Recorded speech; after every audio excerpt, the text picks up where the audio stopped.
Hi, this is Patrick Tripp, SVP of Product Marketing at Cheetah Digital. And Nick Einstein, Senior Director of Product Marketing at Cheetah Digital. We're excited to share with you a new video podcast series we call Pulse, the monthly product podcast by Cheetah Digital.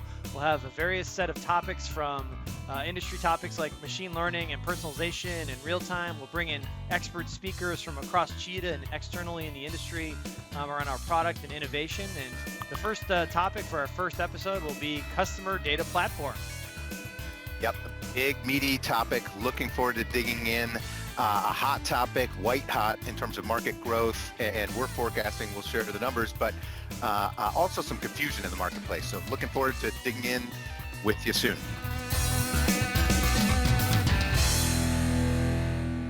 Hi, everybody. I'm Patrick Tripp from Cheetah Digital here with Nick Einstein. We're happy to share with you the very first episode of Pulse, the monthly product podcast, where this month, Nick, we're going to talk about the customer data platform market. Great topic. Again, meaty topic, lots going on. And you and I obviously have a point of view and some experience in the space. Definitely. We're excited to talk about it, but we do want to kind of share our best to everybody out there and their families and with everything going on in the industry and with COVID-19, we wish everybody the best and be safe and take care of your own. And we're seeing a lot of changes out there. And so this podcast series will take into account key industry topics like CDP, but we also want to make it a little bit fun. And Nick, you and I are kind of big music fans, so we're going to try to weave that in wherever we can. Indeed, looking forward to bringing some levity and some fun to it for sure. Yeah, and with this current economic climate, a lot of the industry, music events and things are getting canceled. A little bit bummed about that. I was supposed to go down to New Orleans at the end of May for the annual Jazz Fest, right? And we're going to go the second weekend of that festival. It's an entire 2 weekend set, right? Every year with the massive campground, thousands of people there, and then at nighttime there's a lot of other great music as well. And I was just real bummed to hear about that being canceled. Oh, bummer. So much good food too. That's the best. Right. Yeah. Recently too, Wilco. I think last week was coming through Seattle. Obviously, they didn't make it through, and then Billie Eilish next month coming up. My daughters are bummed to be missing out on that one for sure. But hopefully, all that stuff gets rescheduled, and the best of that whole industry, which is taking a brutal hit. Yeah, it's just a terrible time right now, and hoping these concerts can get rescheduled. I was supposed to go to James Taylor in Fenway Park in Boston this summer, and Billy Joel as well with my wife, and a couple other concerts as well.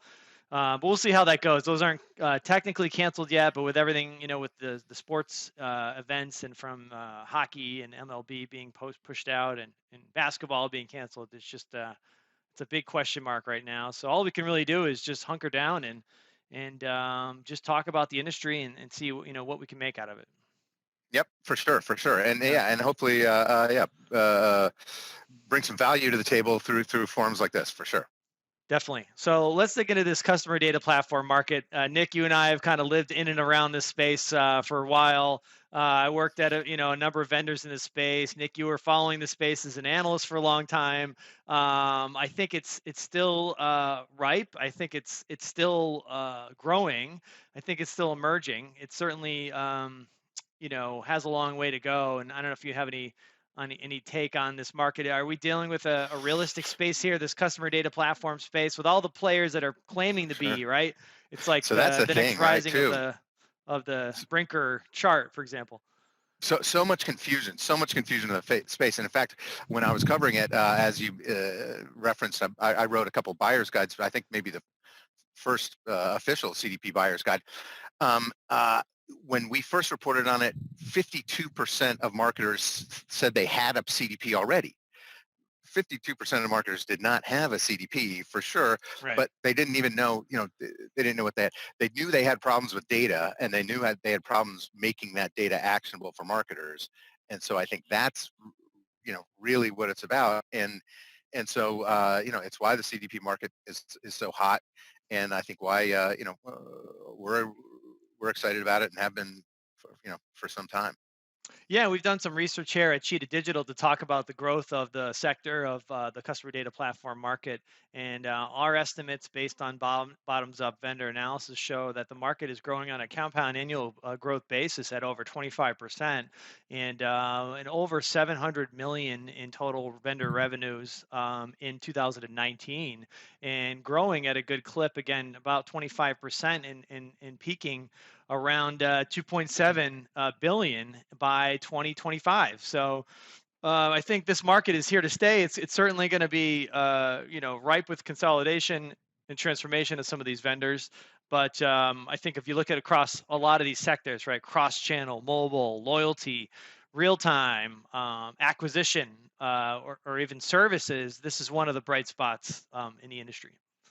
Oh, no doubt, no doubt. And again, you talk to big marketers who are running enterprise programs at scale. Data problems are their big problems, right? Oftentimes, and we see people allocating increasingly incremental components of their budget towards CDPs, and they're many of them are delivering some value to marketers, right? So a lot of you know people have realized not only kind of KPI improvements, but also efficiency gains by having that kind of common data model and being able to have more ready access to customer data for marketing purposes. Yeah, definitely. And a lot of confusion around terminology here. A lot of different Tons. analyst firms have different definitions for this. You kind of alluded to it earlier, Nick, with the research from the relevancy group that kind of almost seems that they may have mistaken it for CRM or what traditional customer data profiles can include. But you have things like Gartner, right? Gartner in their research has been pretty strong on CDP in general. The guide to what it is and what isn't a CDP from a couple of years ago is still, I think, a really strong piece. No doubt. And of course, you have David Rabb with the CDP Institute. And even the relevancy group. So I don't know how you view definitions, but there's certainly a variety of them out there. There are a lot of them, and I liked ours at the relevancy group, and because it incorporated a cool acronym. We said it's CDPs are hip, holistic, integrated, and persistent, Hmm. and so I went through and talked about that. But I think it's more interesting from my perspective, and again. To focus on the use cases, the specific use cases, and how these technologies are driving success for marketers. And I know we're gonna get into that in a little bit here too, but there still is a lot of confusion, and Lord knows everyone calls themselves a CDP, even uh, you know and and and I think we can get into an interesting conversation of what actually is a CDP, and how CDPs, where they came from, the roots of CDPs. You know, some Yeah. started as tag management systems, some started as channels, some, Right. maybe dig into that a little bit. Yeah, definitely. And as we go into that, I mean, Gardner's definition is a CDP is a marketing system that unifies a customer's data from marketing and other channels to enable customer modeling and optimize the timing and targeting of messages and offers. They identify key features of customer data platforms. The first being data collection, right? Being able to collect data of any type, any source, any structure, any cadence, first, second, third party data, right? Right. Second, profile unification, right? The ability to unify a profile to an individual ID that might be reconciling multiple versions of Nick down to one, or might keeping you apart or parting a part of a household. And then you have segmentation, number three, defining the rules in which, when, and how to engage with you based on the system. And then there's always the debate. Number four, it's sort of like optional, is this analytics and reporting section, right? Advanced analytics, machine learning, modeling, and then lastly, activation. The ability to push that data somewhere, right? So where do you send the data at the right Yeah. cadence? So Yeah. those are And pretty that's an interesting good. one. But I don't know, what you thought. What are your thoughts Yeah. on that? So that they actually mirror very closely what mine was at the relevancy Yeah. group, and we said CDPs enable marketers to join and combine data, create and manage profiles, enrich and augment data, then syndicate and activate audiences, and Right. they do that in a way that's holistic, integrated, and persistent. I jive with Gardners for the most part. The activate audiences is an interesting piece, and that's a piece I think that isn't necessarily as persistent in other people's definitions of CDP. Right. Yep. I think that the kind of audience kind of selection is runs through many CDPs, but the ability to kind of activate on that is uh, uh, there's various levels of functionality across the CDP landscape there. Yep. David Rabb takes a little bit more of a traditional approach to it. David Rabb CDP Institute, which in my previous history, previous vendors were involved in some of the definition of that, but we never could ever fully agree. And I think that's just the case of the modern, vendors. There's going to be so much diversity here, but their ability to create this shareable customer database, right?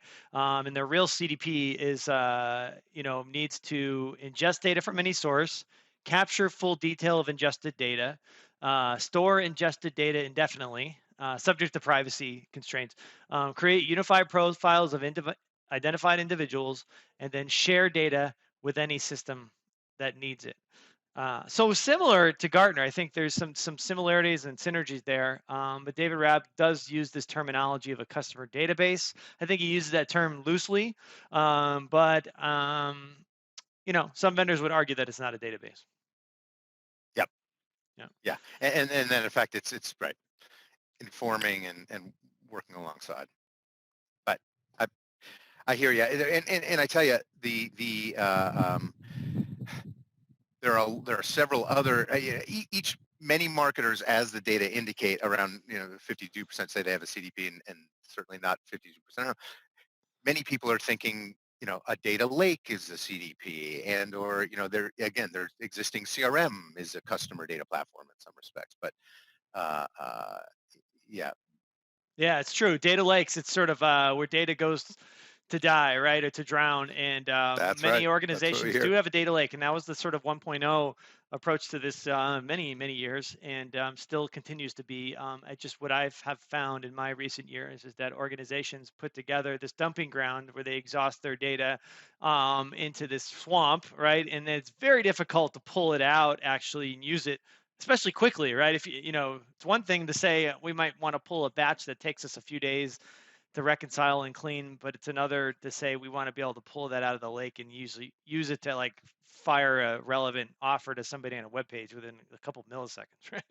That's right. That's right. Right. That's right. Everyone Right. talks about the golden record and having the golden record. Well, the golden record's great as long as it's actionable and available and updated at the cadence or at the frequency that is Right. required. Yeah, and so I feel like data lakes still exist and they're around. I think tapping into data lakes, I think, is a smart strategy, and it's certainly not dismissing them. But there are ways in All which right. to exhaust and hook into those data lakes to be able to generate real activity. And so that's, I think, where the modern CDP can really thrive, especially in a big data environment, a big data world, right? Where we live in, where you sort of unstructured data, you're handling events, you're handling comments, being able to use that data to react to the consumer, I think, is Yep. really powerful. Yep. At scale too, Yeah. right? Increasingly these signals are coming in, yeah, at an incredible scale. So the ability to harness that and yeah, Yeah. derive But insights and act on it. Yep. but not all CDPs are created equal, right? And interested in your perspective. I've seen this before, where a lot of the early stage CDPs were really DMPs, right? And we Right. find this with some of the major marketing clouds out there, right? Whether there's the Cruxes or Blue Skies of the world that have been reinvented, and they're new clouds that are kind of be looked at as the new proxy for the customer identity, right? And I think that's a little bit short sighted in that those uh, databases, those structures were really focused on third-party data. They're focused on ad tech. They're focused on digital Yep. cookies and IDs, not really first-party data.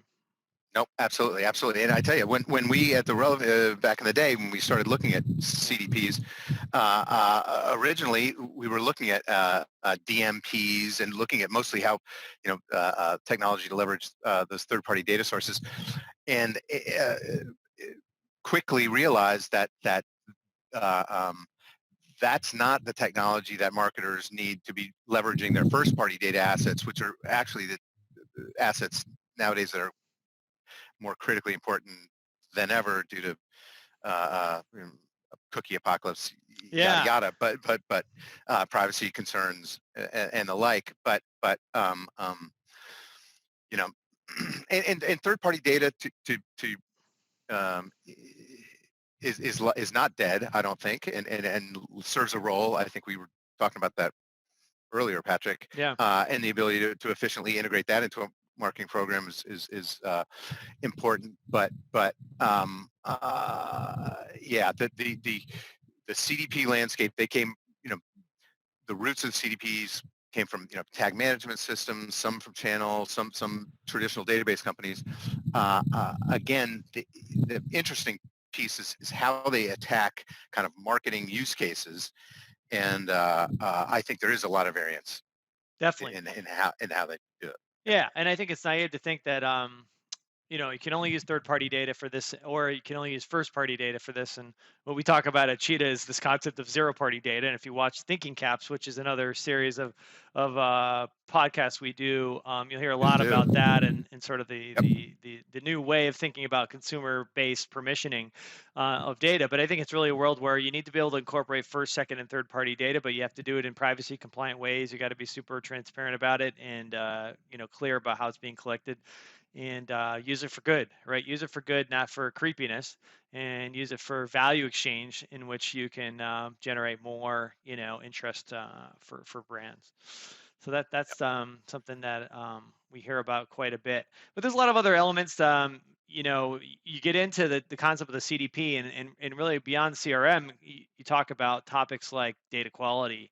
You talk about cleansing or deduplication of records, right? You have 5 versions of Nick, and do we want to keep them all, or do we want to reconcile him to one profile? And how do we do that, right? Do we do it by saying 100% of everything in those records are identical, therefore they're Nick, or do we take any leap of faith using fuzzy matching methods, right? Probabilistic versus deterministic matching. And I don't know if Nick, based on your A lot research and of your discussion. history, whether you see probabilistic really moving forward yet, or where are we on that spectrum?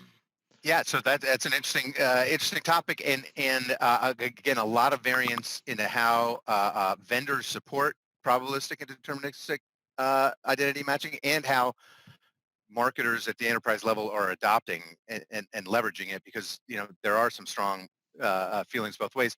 Um, uh, and to your point, a lot of it comes down to data quality Right. ultimately, right? Like progressive profiling and the ability to kind of manage user identity as they're interacting with you across devices, right? Linking multiple devices together to an email address or to some other known ID is one form, one way that CDPs can help kind of drive identity resolution there in a kind of in a determined probabilistic way, but uh, uh, deterministic matching, a lot of variance on how people are able to support it as well. Yeah, I don't feel that, market's quite there yet. I'm probabilistic. I think there's some industries that can't afford to make a mistake on a certain leap of faith and percentage So of gap of variance there. From if it's a 25% likelihood that it's incorrect, for example, then that's actually right, quite a bit of a leap that you have to make. And in certain industries for like sure. HIPAA compliant industries and in healthcare, for example, that might be just has to be 99% likely Yeah, or higher, right? no, but in some ad tech scenarios where you're looking for some some sort of kind of fuzzy matching around audiences, that you can Right. it can work there potentially. But Yeah. yeah, I hear you loud and clear. I hear Yeah, that so there. I mean, you have the classic DMP, you have the tag management types as well, right? That really has gone the way of the dodo at this point. But there's a few tag managers around, and they're certainly lost leaders for most clouds. But then you have the analytical vendors, right? The analytical vendors that really hang their hat on machine learning and real time decisioning, right? And they do an element of data quality and data cleansing to feed that environment, but it's sort of less. It's a less linear, more just sort of reactive experience. So I don't know what your take is Yeah, on right. those vendors that It, are really hinging on analytics. yeah, certainly, uh, marketers requiring more customer data to drive their decision process, and so bullish on the ability for a common data model and for CDPs to help marketers support deep analytics. Uh, the many of the vendors in that space currently are relatively siloed, and from my perspective, built for not necessarily for the needs of marketers and more for the needs of, or more kind of for IT and kind of data science. And so oftentimes getting those insights to the hands of marketers can be a struggle. But I'm bullish on the ability for CDP to help marketers drive better insights from their data. Definitely, yeah. It's a luxury to have that kind of capability sitting right alongside your data, so you can actually make some good decisions based on it in Yep. automated way, right? A scalable kind of one-to-one method, and then the ability to certainly activate. And I think I do agree.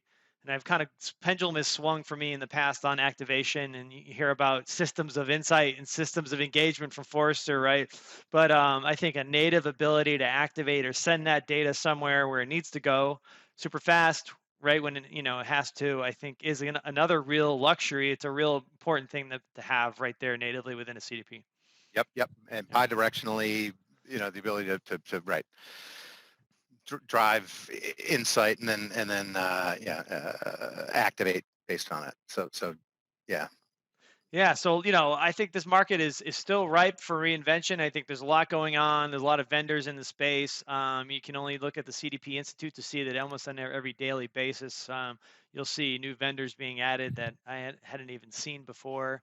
Right. But I don't know if Nick, you have any thoughts in terms of where the market's heading. They see some consolidation here. Companies like Salesforce grab an Evergage, right? Or Agile One finally, gets scooped Mm-hmm. by Acquia more Yeah, recently. I don't know if indeed. you have any takes on where things are heading Indeed, with these for sure. vendors. And I think I still think like an industry analyst in some respects, and certainly I can see a lot more consolidation because, uh, uh, yeah, and especially in today's business climate, I haven't even built COVID-19 into that equation. I haven't Right. really thought that through, but yeah, most certainly there's going to be more consolidation there for sure. And the big cloud vendors, whether through acquisition like we saw with Salesforce and Evergage and or Oracle or Adobe, working on some of these, allocating big resources to solve some of these challenges around data and primarily first party data and making customer data actionable. And so more consolidation for sure, growth as we hit off with the top of the hour. Like, it's a challenge that's not going away, and it's actually going to be more acute for businesses moving forward. And so, yeah, Definitely. Yeah. And I mean, I'm to me, the excited about it. name of the game is personalization, right? Personalization is not just a buzz term. It really has, well, it has multiple meanings to different people in different scenarios, but ultimately it's how you want to use the data and how you can, help you improve and deliver real actionable outcomes through the data. And I think that's where Evergage is really going to try to provide value for Salesforce. And I think it's really a matter of reinserting Evergage into that journey design environment to try to get that right? To get that real-time interaction studio kind of stuff working. I think they're looking at more of a personalization engine, which has elements of a CDP, right, and can perhaps help supplement what they had with Demdex or actually with Crux.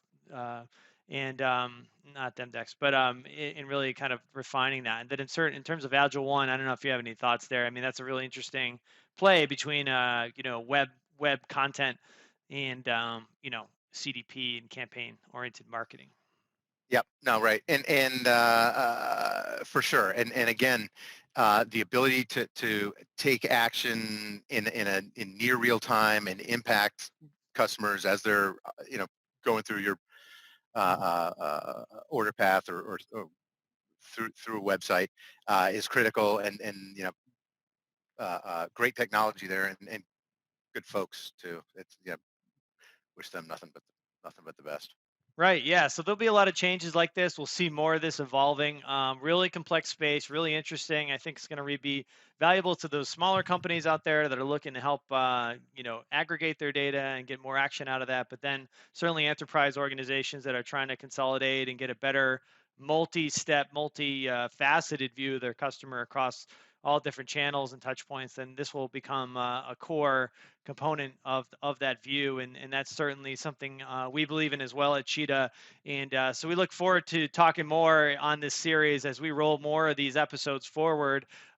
Stay tuned. We're going to really dig in more as we move forward into these topics, and so look forward to a session from us on our engagement data platform, which is our CDP and really focused on activation and insights, and certainly part of our overall customer engagement suite. And Nick, you have a series coming as well with our product folks on Cheetah messaging, right?